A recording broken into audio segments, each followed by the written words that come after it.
10 श्लोक तक पढ़ लिए हो। अब 11वां श्लोक पढ़िए।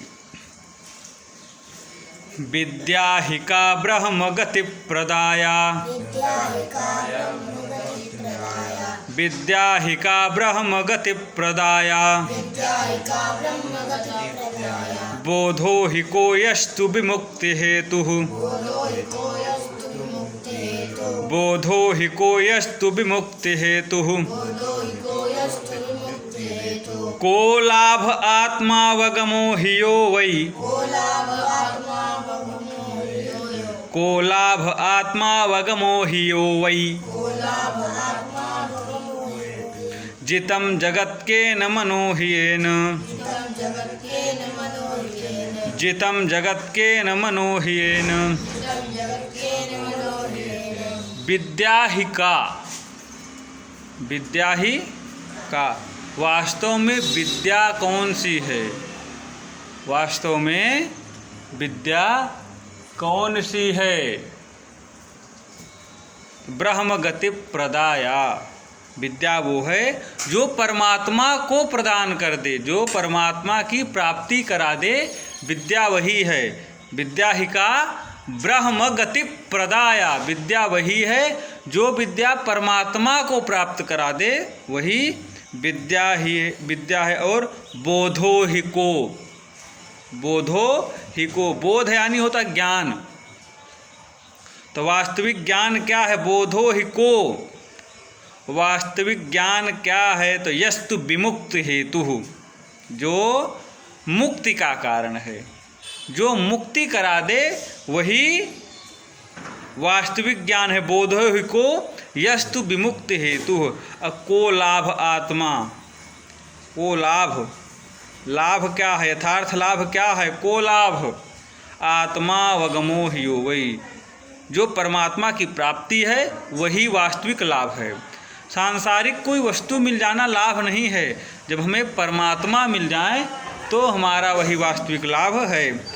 जितं जगत के न मनो ह्येन, जितं जगत के न मनो ह्येन। जगत को किसने जीता है? जितं जगत केन, केन जितं जगत, जगत को किसने जीता है? मनो ह्येन, जिसने अपने मन को जीत लिया है, जिसने अपने मन को जीत लिया है, उसी ने संसार को जीत लिया है। अब पढ़िए 12वां श्लोक। सूरान महासूरतमोस्ति को वा,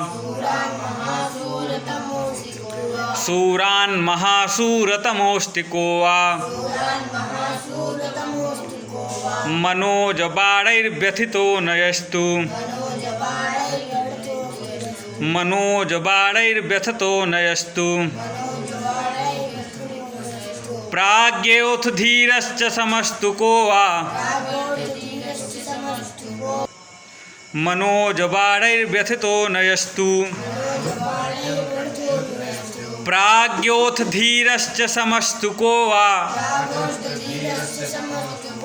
प्राज्ञोऽथ धीरश्च समस्तु को वा, प्राप्तो न मोहं ललना कटाक्षैः, प्राप्तो न मोहं ललना कटाक्षैः। सूरान महासूरतमोस्ति को वा, सूरान महासूरतमोस्ति को वा। वीरों में भी सबसे बड़ा वीर कौन है? सूरान महासूरतमोस्ति को वा। जब वीरों की तो तुलना होती है, गणना होती है, तो वीरों में भी महावीर कौन है? वीरों में भी सबसे बड़ा वीर कौन है? तो बोले मनोज बाणैर्व्यथितो नयस्तु, जो काम बाणों से पीड़ित नहीं होता, वो क्या है? वो वीरों में भी सबसे बड़ा वीर है। अब प्राज्ञोथ धीरश्च समस्तु को वा, प्राज्ञोथ यानी बुद्धिमान कौन है? धीरश्च यानी धीर पुरुष कौन है? समस्तु समदर्शी कौन है? बुद्धिमान, समदर्शी और धीर पुरुष कौन है? प्राज्ञोथ धीरश्च समस्तु को वा, बोले प्राप्तो न मोहं ललना कटाक्षैः, जो मोह को प्राप्त नहीं होता ललना कटाक्ष स्त्रियों के कटाक्षों से, वही सबसे बड़ा बुद्धिमान, समदर्शी और धीर पुरुष है। विषाद विषम किम विषया समस्ता, विषाद विषम किम विषया समस्ता, दुखे सदा को विषयानुरागी, धन्योस्तु को यस्तु परोपकारी, कह पूजनीयः शिव तत्वनिष्ठः। विषाद विषम किम, विष से भी भारी विष कौन है, जहर से भी अधिक जहरीला क्या है, विष से भी भारी विष क्या है। विषाद विषम किम, बोले विषया समस्ता, जो सारे विषय भोग हैं, जितने भी विषय भोग हैं, जो आँखों को सुंदर लगने वाले, कर्ण को सुंदर लगने वाले, जिह्वा को सुंदर, जितने भी विषय भोग हैं वे क्या हैं, वे विष से भी भारी विष हैं। अदुखी सदा को, और हर समय दुखी कौन है, हर समय दुखी कौन है, दुखी सदा को। शिष्य प्रश्न करता है गुरुजी से कि गुरुजी दुखी सदा को, हर समय दुखी रहने वाला कौन है। तो गुरुजी कहते हैं विषयानुरागी, जो संसार के भोगों में आसक्त है, जो विषयी है, वो हर समय दुखी रहता है। फिर शिष्य अगला क्वेश्चन करता है कि गुरुजी धन्योस्तु को, गुरुजी धन्य कौन है, गुरुजी धन्य कौन है। तो गुरुजी कहते हैं यस्तु परोपकारी, जो अपना ही कल्याण चाहने वाला, जो परोपकार करने वाला हो, जो परोपकारी है, वही इस संसार में धन्य है। तो फिर शिष्य कहता है गुरुजी कह पूजनीयः, पूजनीय कौन है। तो गुरुदेव कहते हैं जो शिव तत्वनिष्ठ, जो परमात्मा तत्व में स्थित महात्मा हैं, जो ईश्वर चिंतन करते रहते हैं, जो सिर्फ ईश्वर की प्राप्ति करना चाहते हैं, कल्याण रूप परमात्मा तत्व में स्थित महात्मा ही पूजनीय हैं। कह पूजनीयः शिव तत्वनिष्ठ, ये प्रश्नोत्तरी है ना, इसमें गुरु शिष्य संवाद है।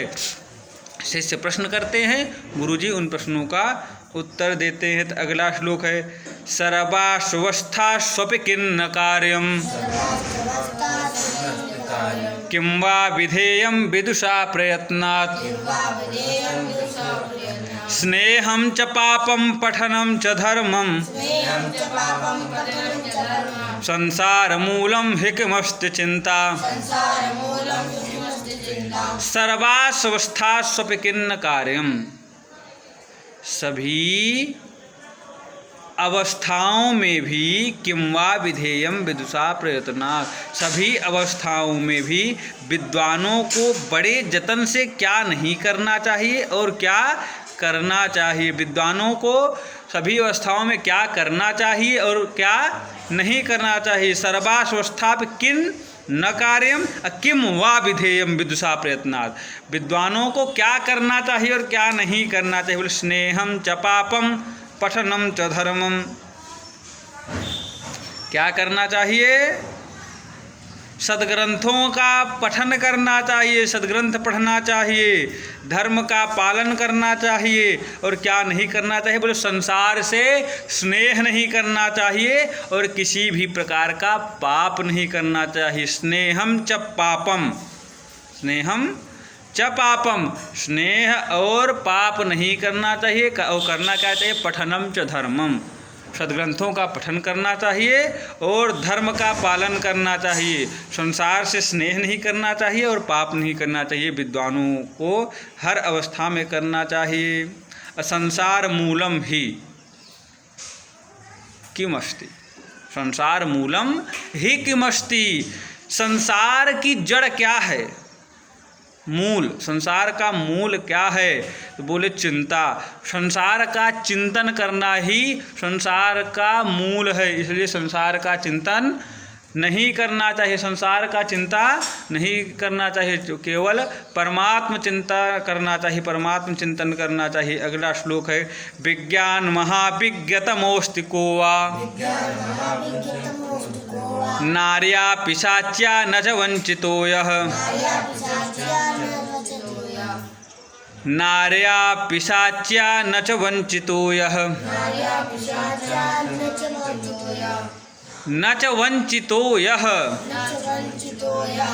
नार्या पिशाच्या न च वंचितो यः का शृंखला प्राणभृतां हि नारी